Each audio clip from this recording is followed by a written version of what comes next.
the Matilda Alpha combo just a little bit early on, but I believe we have a bit of a break before we go into game number 2, right, LaFell?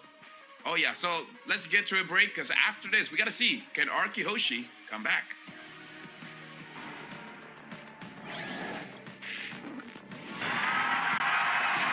Here we go!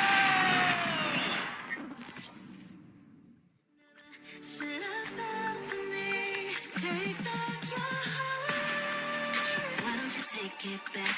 You never had a chance. I'm gonna take that one heart. Call it a savage love, just till I had enough of us.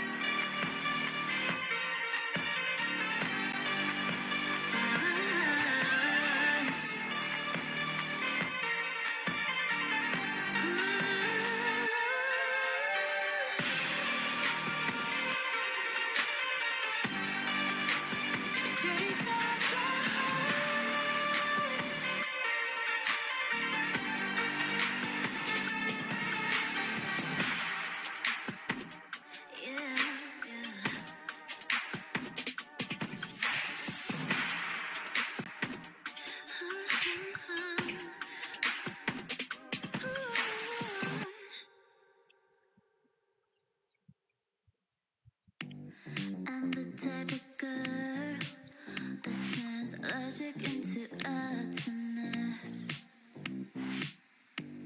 Think you know it all, but then you let me get inside your head. Yeah. Steady jump design, think I know your kind. I'm about to break another code now. Pretty in disguise. Bugging up your life. This is my syntax. 3, 2, 1, deploy. XOX cutthroat, code, run it again, XOX cutthroat, code, run it again, steady jump design. Think I know your kind. Yeah. Steady jump design. Aurora was able to have a very convincing win against RRQ Hoshi. Now, RRQ Hoshi, they have to answer back, or this will be a 2-0. We gotta remind everyone that whoever wins this one will be proceeding towards the next stage. So this is really a match that you want to win. If not, gotta play one more game. And, you know, less games is usually a little bit easier, so I think a lot of teams are going to be looking for that. RQ still has the chance to claim that spot for themselves, though, if they're able to take the next 2 games in quick succession. So going into game number 2, LaFell, what kind of changes do you think they need to do in terms of maybe the draft to deal with Aurora? I would say just change Edoc's hero. You know, something that he can actually avoid. Like, especially if they already see something like the Alpha gets picked up. Maybe something with a little bit more mobility. Something like a Joe, right? Where, sure, Joe is not as tanky as, per se, a Gatot or a Khalid. But he's able to dodge that damage. And dodging is better than tanking. I literally invented one. I think that also kind of depends on who you ask, though, sometimes, Yeah, right? Well, let's see what happens, because Aurora still going to be going ahead to ban out that chip on the blue side alongside the Hilda. So, surprisingly, an effective strategy. I kind of feel like it's because when Chip got got nerfed, is a very strong hero still, for sure. Very strong hero. But is not a hero you want to first pick anymore. Yeah. That was a good, I saw it. That was good. No problem. Gotta handle all the little corners. Alright. First pick, what's it gonna be? The Matilda is taken off the board. I think that caused a lot of trouble for Aurora when the game began. And oh, the moment you say it, the show gets contested away by Aurora themselves. It's like I know these things, man. It's like I knew I play roam Mustafa, and I know how tough it is to just tank up straight up damage. Like, I don't know how to use a Cho, and yet I look amazing on a Cho just because this meta is more suited for heroes like him, which makes me want to experiment with the likes of Ruby. I just haven't gotten my the time to do it yet. Aurora now picking up the Eve as an answer towards the Valentina as well as the Gatot. Will they pick up an Alpha here? Alpha is still open. Alpha seems like it would be pretty solid if you ask me. It already worked really, really well in game number 1, though the Matilda definitely boosted his effectiveness overall, so looks like Aurora thinks that without that part of the puzzle, Moskov is a more important factor. I am vengeance in And I kind of feel like Aurora, their ego challenging RRQ Hoshi. If you guys want to pick up the Alpha, look at the heroes that we got. We got ways to fight the Alpha. We got an Eve, we got a Cho. So they're like preventing RRQ Hoshi from picking it up. So they're forcing RRQ Hoshi to ban it away. And now RRQ Hoshi, they're picking up the Natan, which has been a staple even since from previous patch, where even if you're having a bad early game, it will save you in the late game. I feel like Natan is just ridiculous. I said it yesterday, I'll say it today, I'll say it until something changes. He's just so strong in every single phase of the game. It is crazy. But what's even crazier is that normally you wouldn't see people pick up an Eve into a Valentina, because now you have 2 boxes of death to deal with. It just shows how confident Aurora are with this hero. I'm just gonna emphasize on your point where I feel like Natan now, his power spike is the first item. Once he has the Starlium Scythe, he can already start bursting people down. It's not consistent, but it's enough, you know?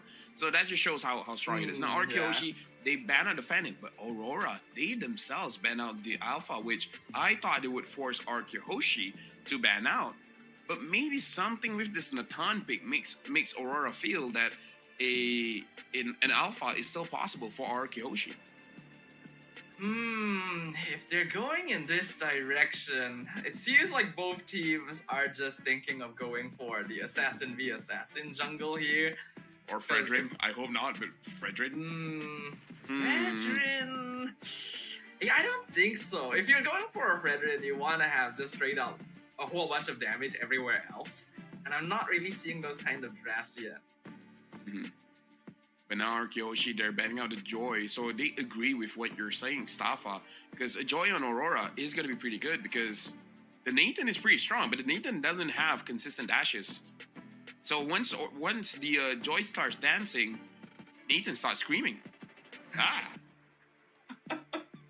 feel like the scream would be a little bit more of a more terrifying.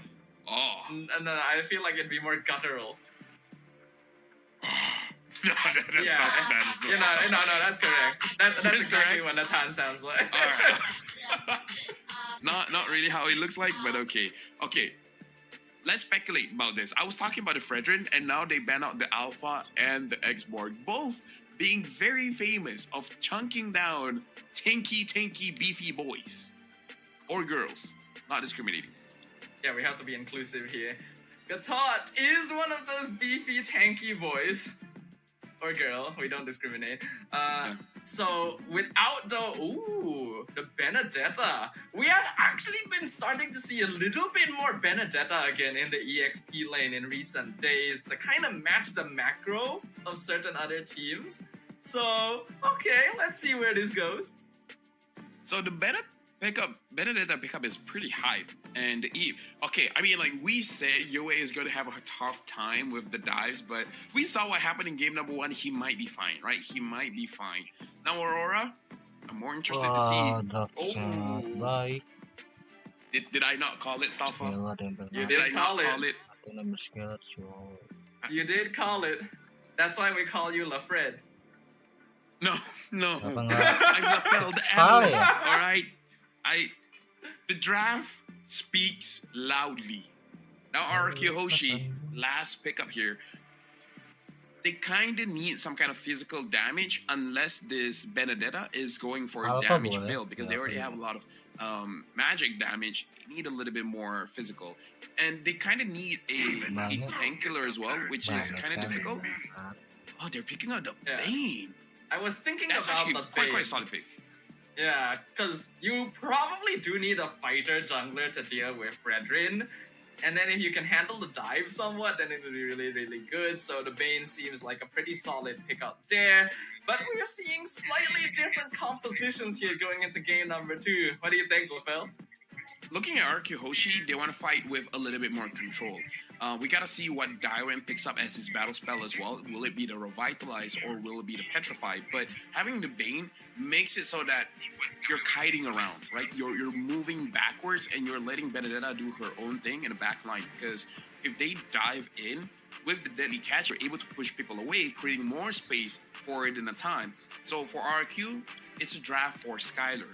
And for Aurora, this is like MLBB 2 years ago, where you have the Fredrin, where you're just forcing fights time and time again, and except this time, having the Eve, you're able to slow down the enemy so much, so you can Let's able go. to dish out Langsung aja free kita masuk ke game damage. kedua And ya the guys. Cho as well. I'm pretty sure Cho Let's is gonna go. have drill. This Langsung is aja kita still, masuk ke game even though kedua it's ya like guys ya. utility over utility over Sini aja utility, segini. Aurora's Banyak. 3-man mid lane is actually very strong.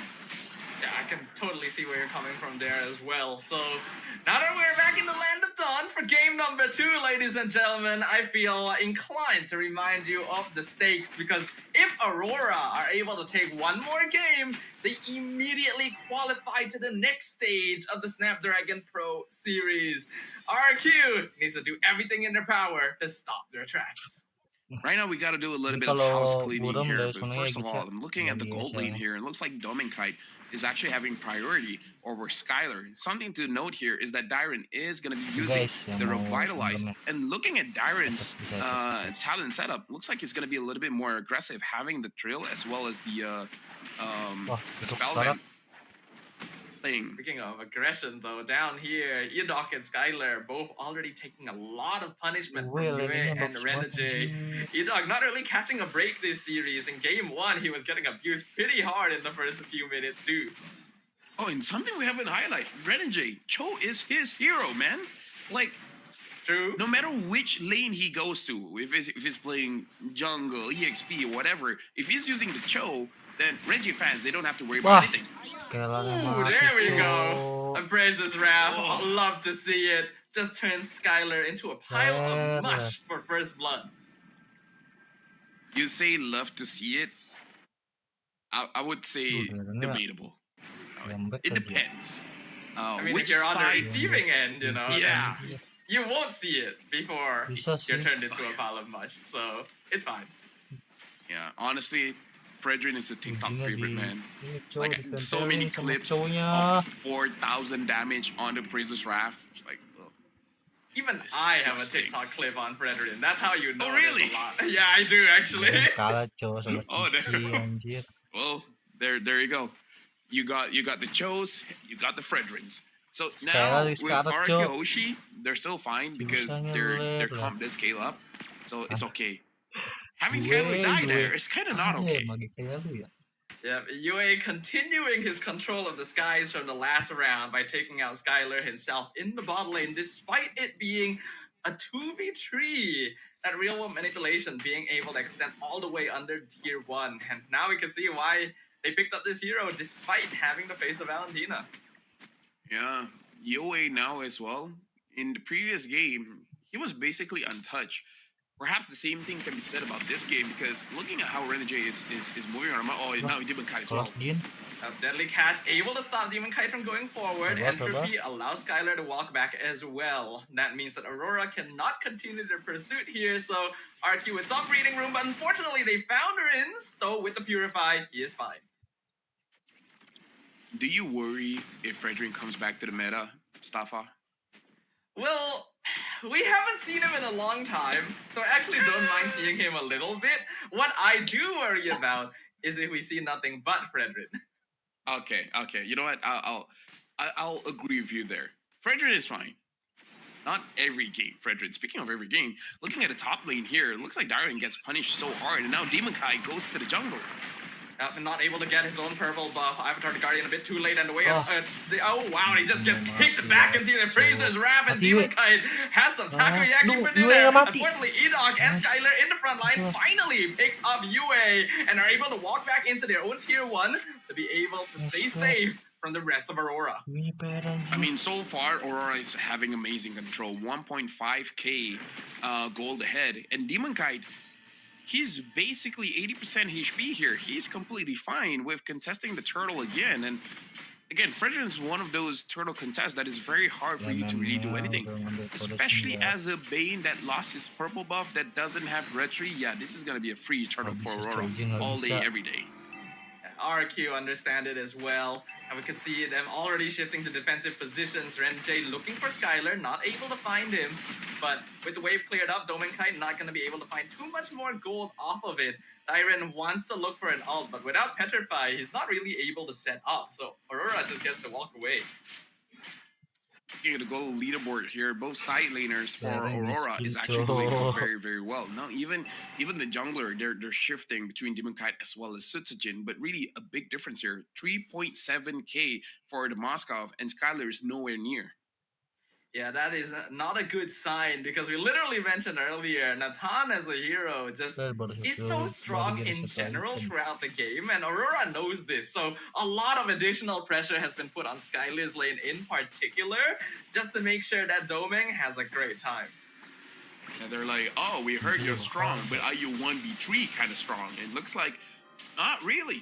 Like, as strong as the hero is, going up against Renegade, Yue, Demon Kite, as well as Doming Kite, it's a very big ask for Skylar on this Natan, especially when we see when Edok comes to help save him, Edok takes so much damage that he really can't contribute too much. And Skylar, whether he likes it or not, has to stay under his turret. Cowoknya PR He juga may be anjing. able to walk through time, but he's not Okay, really okay. able to walk through people. Aurora gonna continue initiating on the bot Kamu lane, tiap targeting game. Edok. Nagatot again forced back, even the Spear of Destruction, just to contribute a little additional damage. Oh, concealed play way of the dragon right into the real world manipulation, and that is going to be a dead Sutsujin. Dyron trying to stop Yue, but again, no Petrify. He can only just walk back. Renegade being as annoying as we expect, and Aurora Balik, continuing to balik, apply balik, pressure, balik, looking for balik, even balik. more across the map. Tier 1 gonna be the Mati. target of Brace's Trap. Makan. Does some Makan. solid damage once Makan. again. Vince. Real one manipulation though, this Aduh, time nggak trapping makan. Demon Kite, but he's able to still No. walk Anjing, away nggak makan. despite No. everything. Dude, how is that fair? How is that fair? The Demon Kite still survives after all of that, Masih getting bisa power support, shot, guys. being in the real world manipulation, gets a turtle. Oh. He lives up to his name, you know? He can kite anything, even on a slow hero. So that's Masih why. bisa, All right, bro. now we'll keep going on to Dyron. It looks like not gonna be much there. Aurora, like you said, Stopon, just keeps on putting the pressure, making it so that RRQ don't have time to breathe. And looking at how Edok has been playing, this is one of those times where I reminded myself of my rank games and why I don't like using roam. You know, I absolutely understand, because I feel the same way. I feel really bad for Edok right now. His score is 1-0-0. Actually pretty good for a roam, but he's been able to contribute so little to the overall game so far. Yeah. But to be fair, no one from RRQ really has an impact so far. Dyron hasn't, Rins hasn't, Susujin hasn't. This really does feel like RRQ, they're just playing for farm, and they're not trying to find unnecessary fights. Or at least for RRQ, most of the fights seem Kedua. unnecessary just because even if we do fight, what are the chances that we're gonna win? It's very low. Dyron in trouble, Spear of Destruction already connected, and here comes Renegade. Ivor9 keeps him alive for a little bit, but not against 3 members of Aurora. They're just continuing to find picks everywhere across the map. And even though it seems like a lot has happened so far, actually only 7 kills in total this game, 5 in favor of Aurora. Yeah, it's unfortunate, but RRQ, they need to find an opportunity to get something here. Because again, they're playing very, very defensive. And this is not to their fault. This is how their draft is systematically supposed to be played. But again, once they have an opportunity to turn things around, then it's gonna be good. The bad thing here is Tafa is that from Aurora, not a single person has more than 3 kills. So no big shutdown goal will be held. Even if they kill Demon Kite, the amount of gold they get from Demon Kite isn't that much because he only has 2 kills. And this is one of the positives as well of just Filipino gameplay, where if there's not a lot of kills, no matter how far ahead you are, you dying actually doesn't create that much of an impact because you just don't have any shutdown gold to give away. Next Lord now gonna be the target. Aurora gonna take their time with this one. RRQ, they're trying to use this Lord as a bit of a leverage to keep Aurora here. Sujin gets found out by Aduh, Renegade. gini Where the tuh. dragon kicks him right into the rest of the Aurora gang, and Abrasive Draft finishes him off. UA wins the death box fight against Rins. Skylar has to use entropy defensively. Dyron will be able to get some split push in on the bottom side of the map, but is it gonna be enough? Honestly, this might be over for RRQ Masa lu nggak because lihat sih ada cewek situ? rarely do we see that tahu. happening where a jungler gets straight up caught by a Cho, because usually you would have your members of the team or the jungler himself opening up the map. No. Like, look at this. Ujinnya nggak lihat It's ada weird that si cowok Sutsujin, situ. maybe he was looking at his items or something, but he reacted so late towards ya. Renegade, Ambil- catching him there. Buka I mean, situ. Bane doesn't have a dash, so even if he notices, what else is he gonna do, you know? But still, this shows that might be over.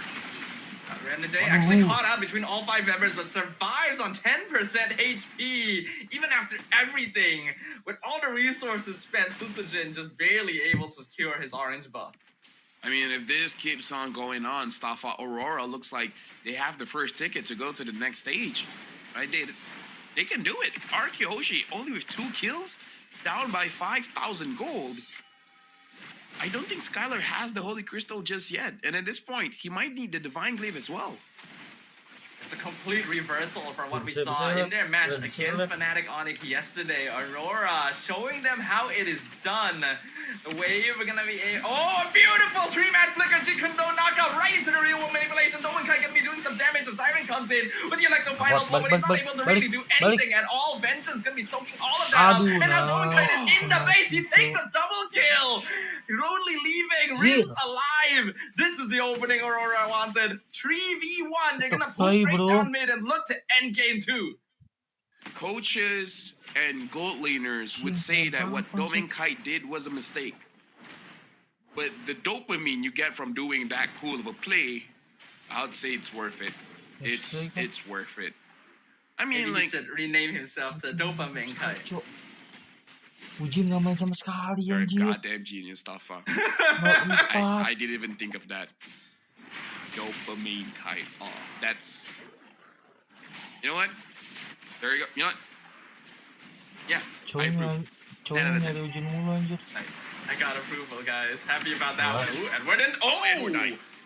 He tried to jump back in, to jump away, and then he just blew up. This is where Natan does start getting a little bit scary, but they only have 1 inhibitor to play with.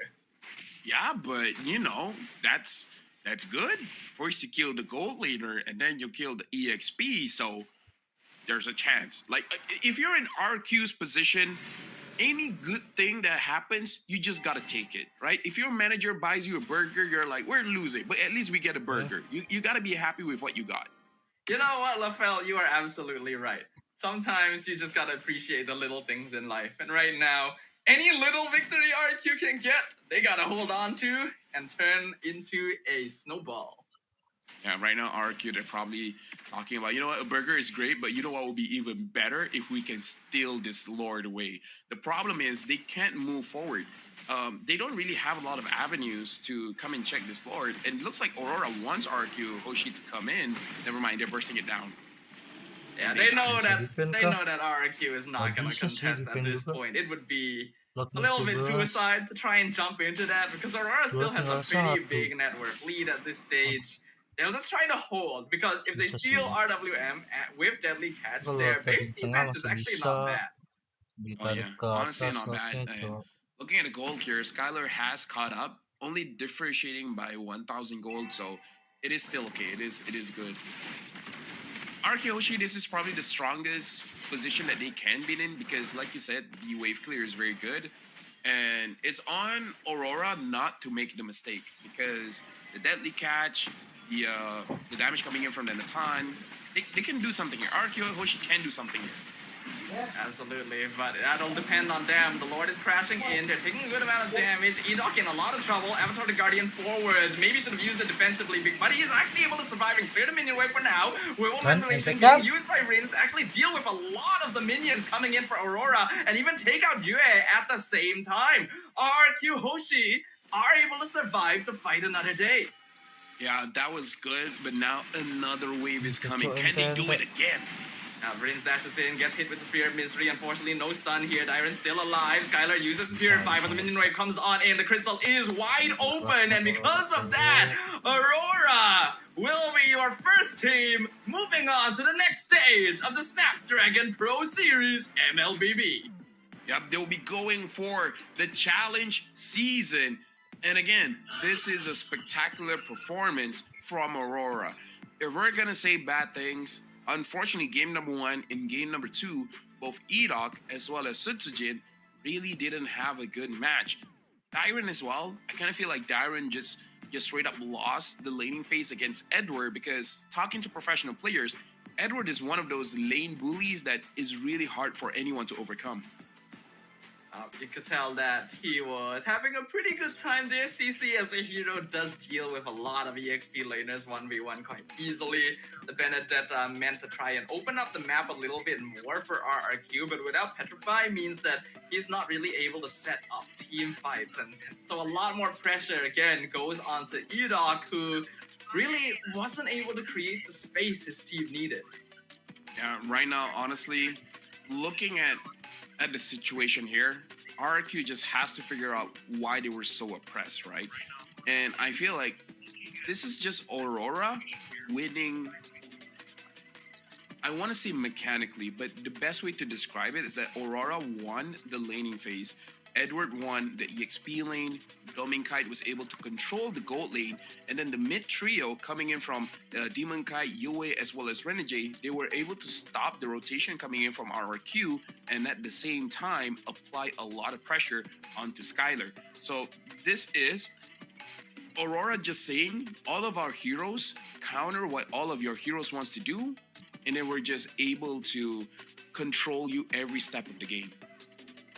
And this time, MVP gonna go over to Renegade. You mentioned it, Cho is his hero. No matter what position he's in, he's gonna make something happen. And he was finding kicks left and right.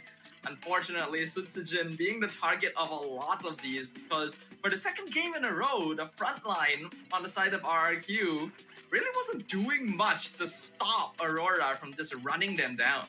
Staffa, is the glove of Joe saying UFC or UFQ? Or UFO? UFO. Okay, that's funny.